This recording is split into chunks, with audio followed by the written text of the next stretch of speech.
جس کے صحابہ کے پاس کھانے کے لیے میدان جنگ میں کچھ نہیں ہے اور وہ نبی اپنی بیٹی کو ساتھ باغ پہنے دے اور ایک اور باغ ہے وہ بھی اٹھا کے دے دے،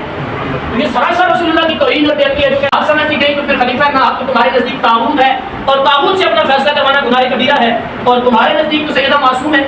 اور جو گناہ کبیرہ کرے وہ معصوم نہیں ہوتا۔ تو جب سیدہ پاک حضرت ابوبکر صدیق کے پاس فدق مانگنے گئی انہوں نے نہیں دیا، اس کی وضاحت کریں کیا اب بھی ان کا احترام کریں گے؟ یہ مسئلہ پچھلے سال بھی ہم نے بڑی وضاحت کے ساتھ بیان کیا تھا اور سیدنا ابوبکر صدیق رضی اللہ تعالیٰ عنہ پر یہ دشمنان صحابہ کی طرف سے بہت بڑے اعتراض ہے۔ اب تفصیلات کا وقت نہیں، تفصیلی اگر وقت ہو تو 1 سے 1.5 گھنٹے میں جو ہے وہ تفصیل اس کی سمجھاؤں میں، اور انشاءاللہ العزیز پھر اعتراض کرنے والوں سے ہم کچھ سوال کریں گے، انشاءاللہ العزیز ان کا مذہب بنا سکیں۔ مختصراً یہ بات ذہن میں رکھیں کہ فدق ہے کیا؟ نبی کریم صلی اللہ علیہ وسلم نے خیبر کو فتح کیا حضرات صحابہ کرام کے ساتھ۔ جب خیبر فتح ہوا تو خیبر کے جو یہودی تھے، یہ فدق خیبر کے ایک گاؤں کا نام ہے، اس میں کچھ کھجوروں کے باغات ہیں، تو وہاں پر جو ہے وہ جو خیبر کے یہودی تھے وہ علاقہ چھوڑ کے بھاگ گئے، یا انہوں نے کہا کہ ہم آپ سے جنگ نہیں کرتے، آپ ہم سے جزیہ لے لیں۔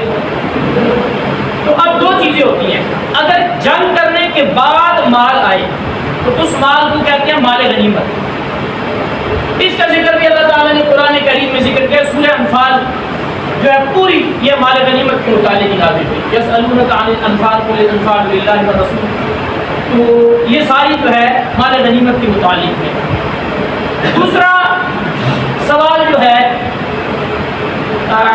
دوسرا مال وہ ہوتا ہے کہ جنگ نہ ہو، کافروں کی سرزمین پہ حملہ کریں اور جنگ کیے بغیر وہ صلح کر لیں یا جنگ کیے بغیر وہ علاقے چھوڑ جائیں، اس صورت میں جو مال حاصل ہوتا ہے اسے کہتے ہیں مال فے۔ یہ جو فتح اور خیبر کی اموال تھی یہ اموال فے تھی، اور مال فے کا مصرف اللہ رب العزت نے قرآن کریم کے اندر بیان کیا۔ 28ویں پارے کے اندر اللہ رب العزت فرماتے ہیں ما افاء اللہ علی رسولہ من اہل القری فللہ وللرسول ولذی القربى والیتامى والمساکین وابن السبیل کی لا یکون دولة بین الاغنیاء منکم وما آتاکم الرسول فخذوہ وما نہاکم عنہ فانتہوا، کہ جو اللہ اپنے رسول کو مال فے دیتے ہیں وہ کس کا ہے؟ فللہ اللہ کا ہے، ولرسولہ اللہ کے رسول کا ہے، ولذی القربى رسول اللہ کے قرابت داروں کا ہے، والیتامى یتیموں کا ہے، والمساکین اور مسکینوں کا ہے، وابن السبیل اور مسافروں کا ہے۔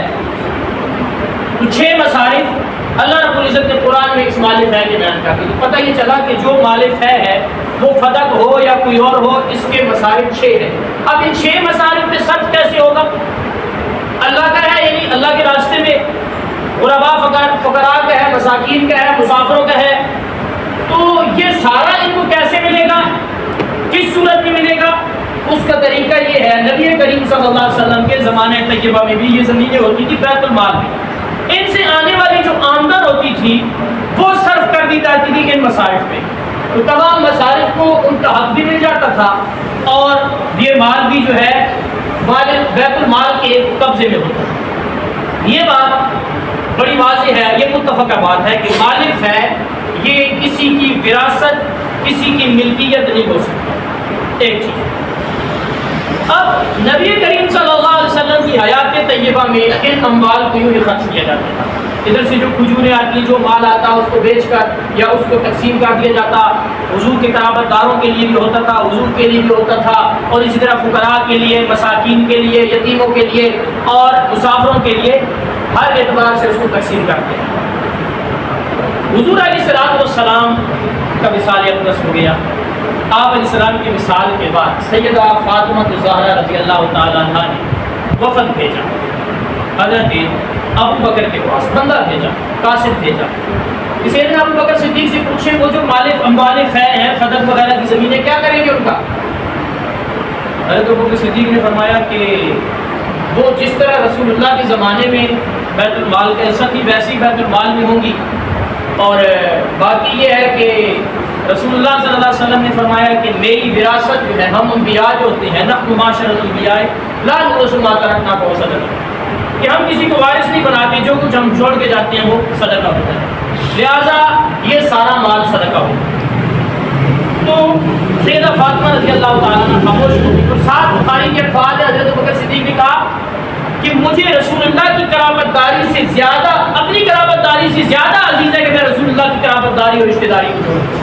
اگر آپ کو میرے مال میں سے کچھ چاہیے تو میرا سارا مال حاضر ہے، لیکن یہاں اللہ کے نبی کو حکم آ گیا اور اللہ نے قرآن میں فیصلہ کر دیا، لہٰذا یہ اسی طرح جس طرح حضور کے زمانے میں ہوتا تھا اسی طرح۔ سیدہ فاطمہ خاموش ہو گئی، پھر کبھی اس معاملے میں ذکر نہیں۔ یہ ہے مال فدق کا سارا گھرانا۔ اب کہانی کیا گھڑی، حضور نے جی اپنی زندگی میں یہ باغ سیدہ فاطمہ کو دے دیا تھا اور حضرت ابوبکر صدیق نے قبضہ کر لیا۔ اب کوئی پوچھنے والا باہر سے پوچھے کہ حضور نے سیدہ فاطمہ کو کیسے دے دیا تھا، کیا حضور علیہ الصلوۃ والسلام کا دینا بنتا تھا شریعت اسلامی کی روشنی؟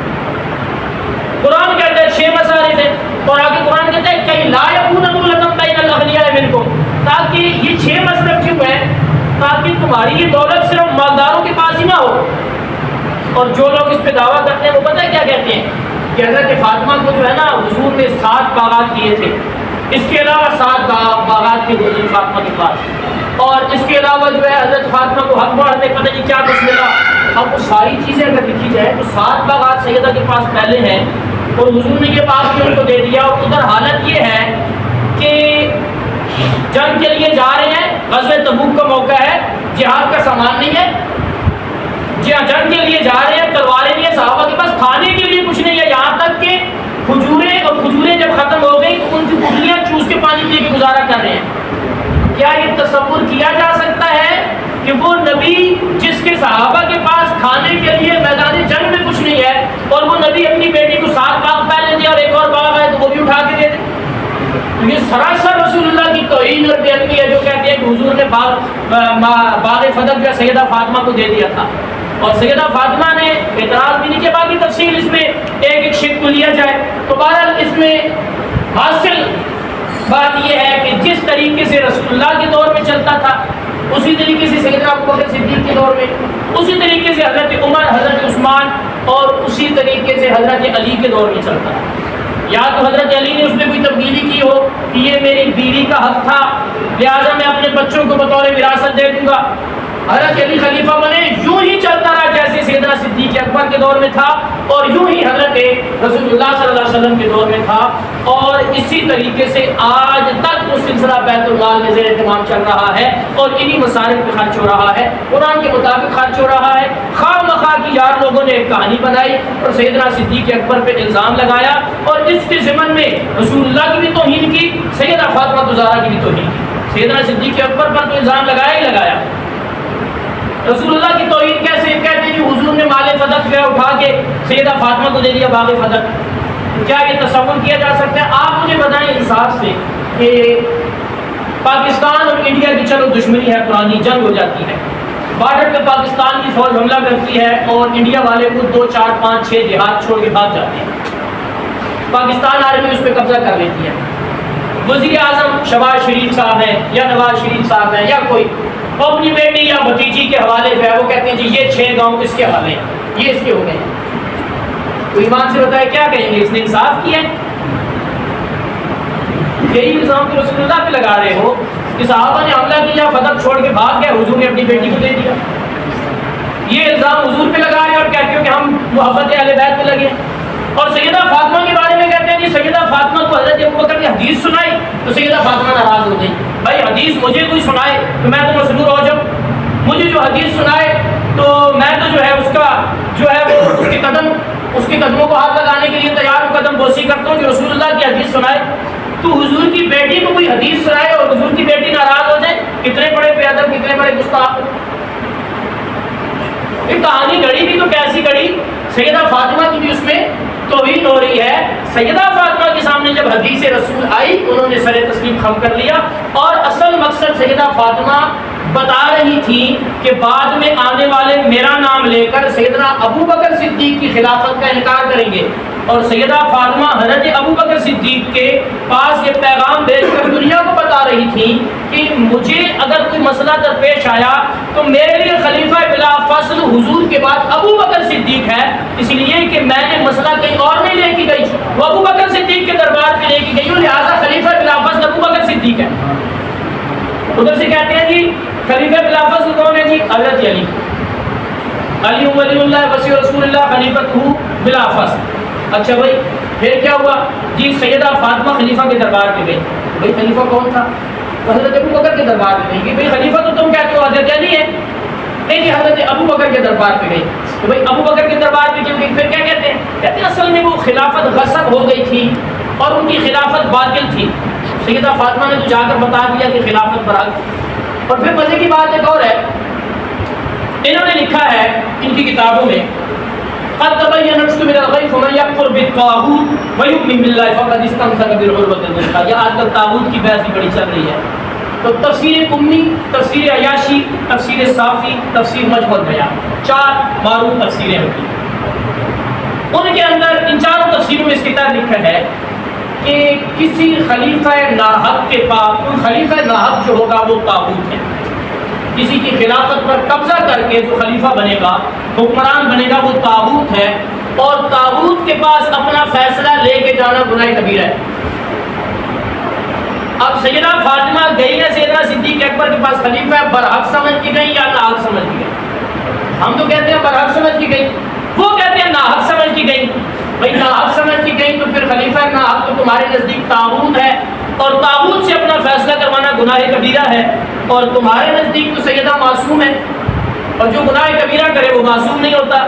تو اللہ رب العزت نے ایسا نظام کیا کہ ایک ہی مسئلے میں عقیدہ عصمت بھی تار تار ہو گیا، سیدنا صدیق اکبر کی خلافت بلا فصل بھی ثابت ہو گئی، سیدنا صدیق اکبر کی عظمت بھی ثابت ہو گئی، اور سیدہ فاطمہ الزہرا رضی اللہ تعالیٰ عنہا اور سیدنا صدیق اکبر کی آپس میں تعلق بھی ثابت ہو گیا۔ اور یہ تعلق کیسے ثابت ہوا کہ جب سیدہ فاطمہ الزہرا رضی اللہ تعالیٰ عنہا کا آخری وقت آیا، اس وقت سیدہ کی عیادت کرنے والی، سیدہ کی تیمارداری کرنے والی وہ سیدہ اسماء بنت امیس جو سیدہ ابو بکر صدیق کی اہلیت تھی وہ تھی، ان کو غسل دلانے والی بھی سیدہ اسماء بنت امیس سیدہ ابو بکر صدیق کی اہلیت تھی۔ اور شیعہ سنی کتابوں کے مطابق جب سیدہ فاطمہ کا انتقال ہو گیا تو سیدہ فاطمہ الزہرا رضی اللہ تعالیٰ عنہا کا جنازہ پڑھانے والے، اس میں 4 تکبیرات پڑھنے والے وہ بھی سیدنا ابو بکر صدیق ہیں۔ یہ محبت کی علامت ہے، یہ الفت عقیدت اور آپس میں تعلق کی علامت ہے، یہ دشمنی کی علامت کا کان نہیں ہے۔ باقی